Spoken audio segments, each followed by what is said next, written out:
Good morning, good afternoon, and good evening to you all.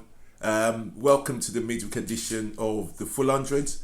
Today is Wednesday, the 27th of January, and we've got an update show for you guys today.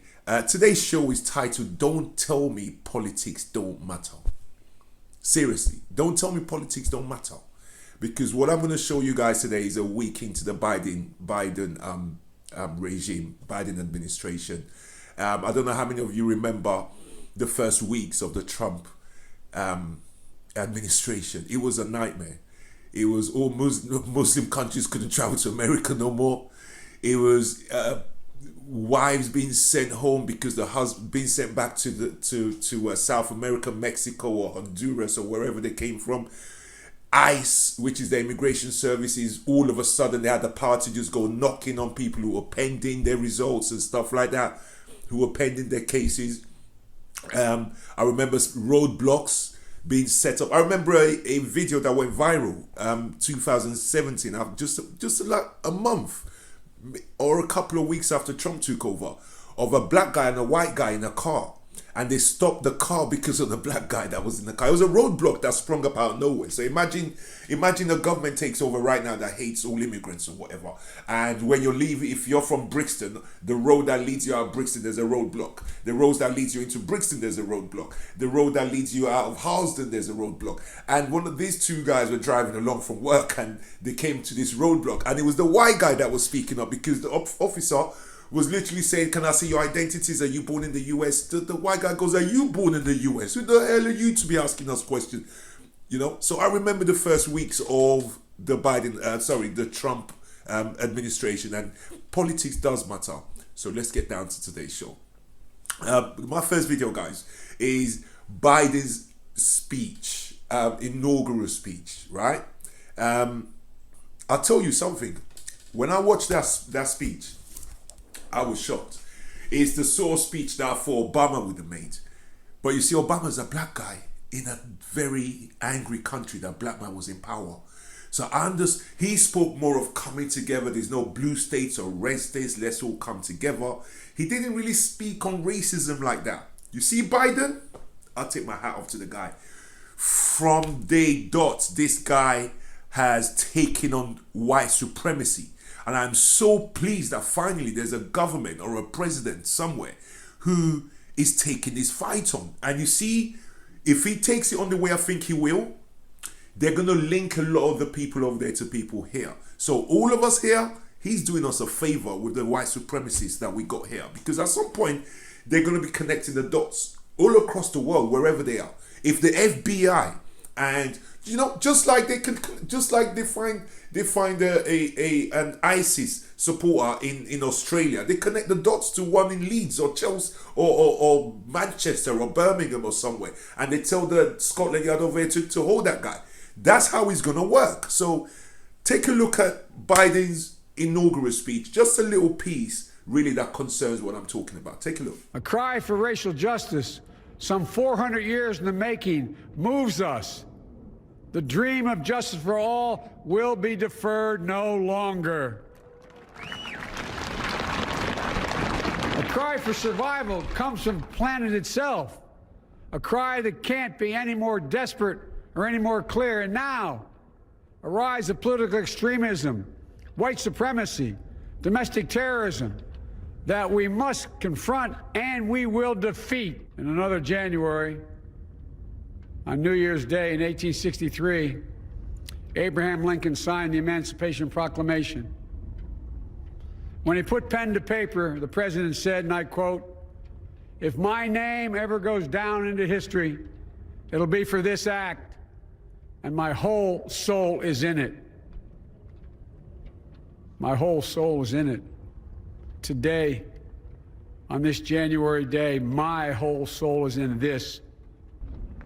And we must reject the culture in which facts themselves are manipulated and even manufactured. Here we stand, looking out on the great mall where Dr. King spoke of his dream. Here we stand where 108 years ago, at another inaugural, thousands of protesters tried to block brave women marching for the right to vote. And today, we mark the swearing in of the first woman in American history elected to national office, Vice President Kamala Harris. Don't tell me things can't change. Welcome back, guys. For those of you who like history and who like to verify stuff, right?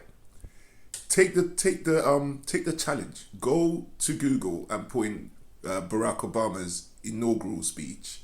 Put in Clinton, because you're not going to hear it from a Republican. So forget the Bushes and the Reagans. Any Republican, throw them out the equation.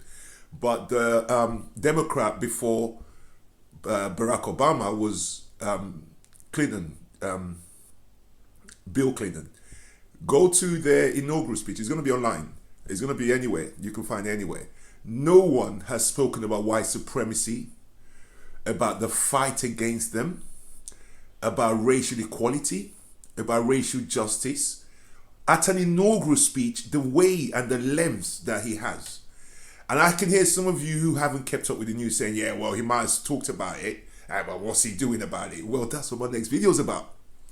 Within the same day, he got into the White House at about 4 their time, because he got inaugurated at 12, which is about 5 o'clock our time.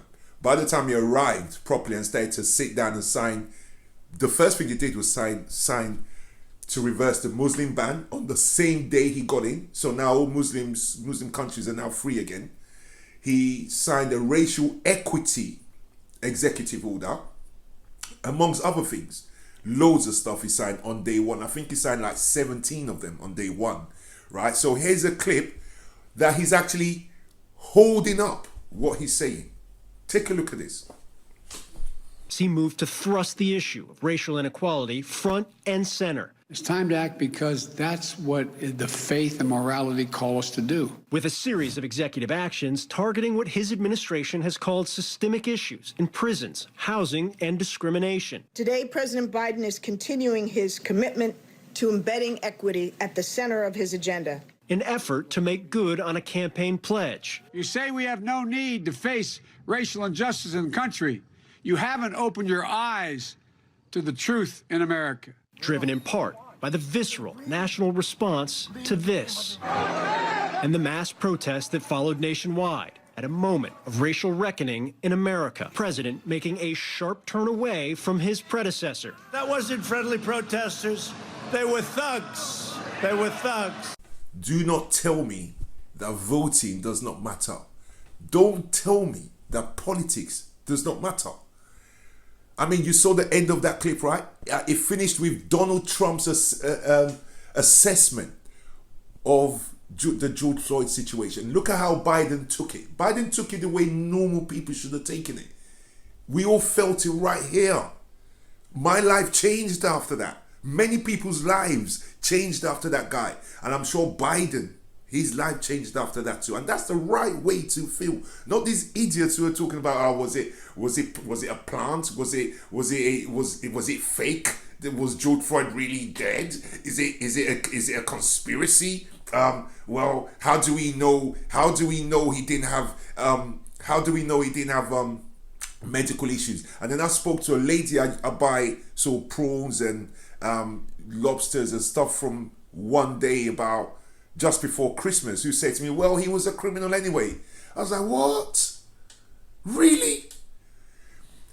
She sells this stuff outside of a pub. The pub wasn't, it was like a British Legion, British Legionnaires or British Legion sort of pub sort of thing. It wasn't open because obviously the lockdown and stuff. This was coming up to Christmas. I said to her, you see the pub, the guys who come in the summer, they all drink outside. How many of them do you think are ex-convicts?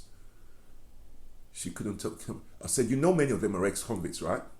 I said, would you be saying that if one of those regulars in the pub who's an ex-convict got a knee on their neck till they died, would you be saying the same thing? Or are you just saying it because he's black and you think they can do away with black people?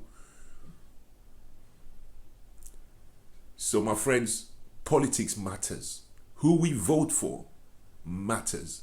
Now I'm going to take you down the lane of the opposite party, the GOP. When you hear GOP, it's like Tory. Tory equals conservative. GOP grand old party equals Republicans. So when you hear GOP, they're talking about Republicans. So this is what's happening in the Republican Party. Take a look at this. You're not going to believe this. Take a look. Some state Republican parties are going to some scary new extremes now. In Hawaii on Monday, a top Republican official confirmed to the Associated Press that he resigned after posting on the party's official Twitter account a defense of QAnon supporters. QAnon, the same group the FBI has labeled a domestic terror threat. That same individual from the Hawaii Republican Party also posted video from a discredited fringe bigot who denies that the Holocaust happened.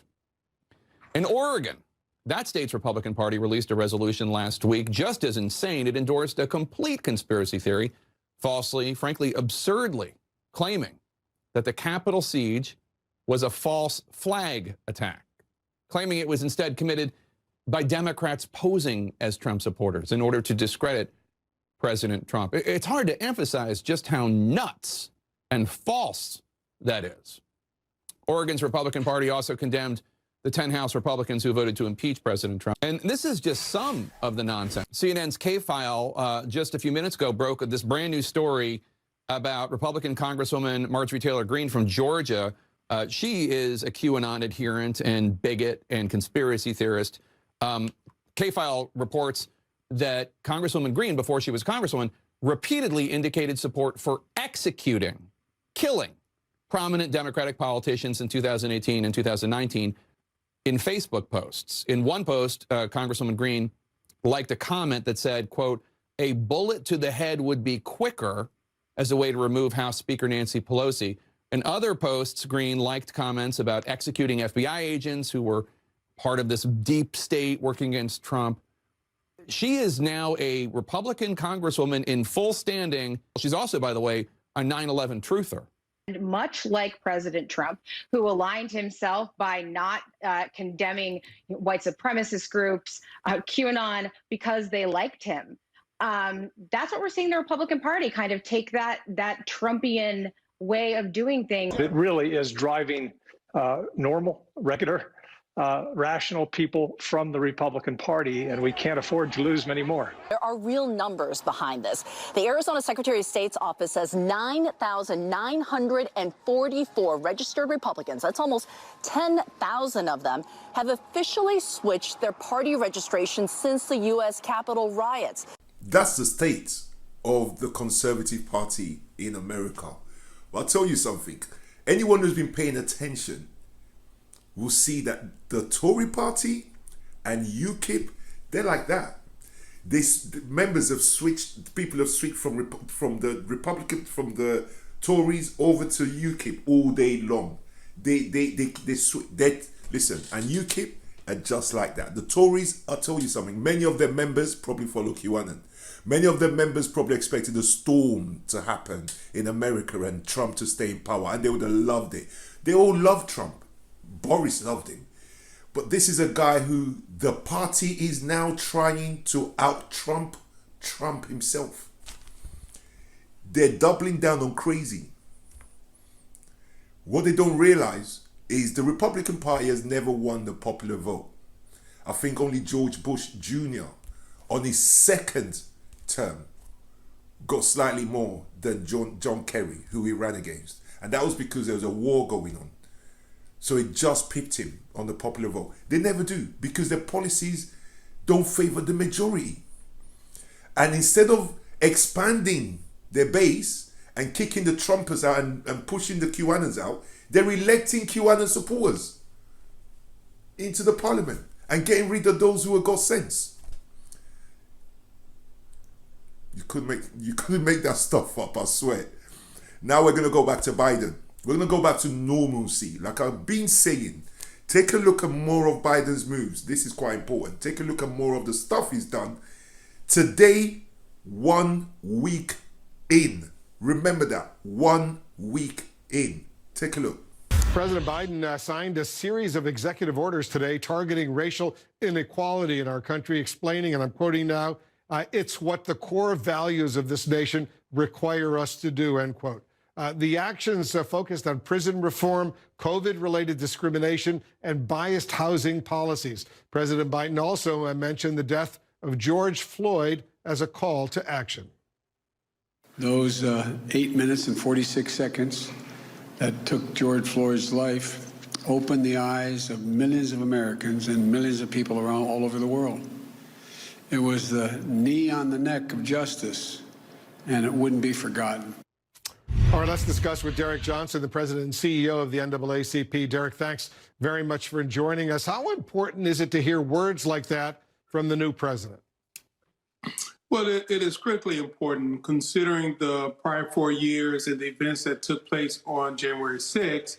Let's talk about some of the specifics of what President Biden did today. He directed the Justice Department not to renew contracts with private prisons across the country. How far do these executive orders that he signed today go? Well, it is a very important start to this administration. During the inauguration, he called out white supremacy. And a week later, now we're beginning to see the progress of how he's working to dismantle structural barriers. That's really important. Guys, don't tell me that voting doesn't matter. Don't tell me that politics does not matter. My last video now, if you watched my video on Monday, you saw the revelation, the breaking news that Trump was sending money to anti-vaccine groups. I've looked them up in the last few days. And right now, guys, I'm putting a flipping show together that's going to blow your heads off.